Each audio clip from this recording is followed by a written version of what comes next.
Jamais un maestro n'aura fait autant parler de lui dès sa première participation.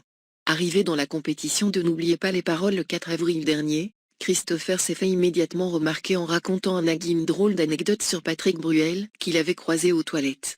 Sa bonne humeur et son enthousiasme dès qu'il interprète une chanson ou remporte une épreuve du jeu ont également séduit de très nombreux téléspectateurs. Même Nagui ne tarit pas d'éloges sur ce candidat qu'il complimente sur les réseaux sociaux. Ce lundi 11 avril, le candidat belge a même franchi une nouvelle étape importante, il a décroché la possibilité d'intégrer les Masters de l'émission de France 2. Avec 14 victoires au compteur et une cagnotte s'élevant à 131 000 €, l'étudiant en master en droit a déjà un beau palmarès. Un rêve éveillé pour le jeune homme qui avait passé 4 fois le casting dans 3 villes différentes. La première fois, c'était en février 2018, a-t-il confié à Télé Loisirs.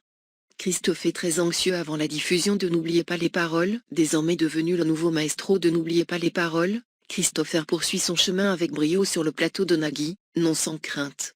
Pas facile d'être exposé du jour au lendemain, devant de nombreux téléspectateurs. Et c'est sans compter sur les critiques auxquelles il va devoir faire face. Forcément, le champion du jeu de France 2 a appréhendé son passage sur le petit écran. La veille de la première, je n'ai pas dormi. J'avais très peur des commentaires négatifs, parce que je suis très dynamique sur le plateau. Quand je revois ces émissions, je revis les émotions que j'ai ressenties alors.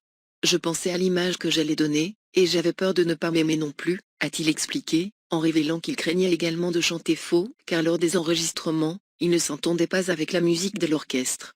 S'il a été rassuré et se dit content de ce qui est diffusé, il y a tout de même de petits hicks.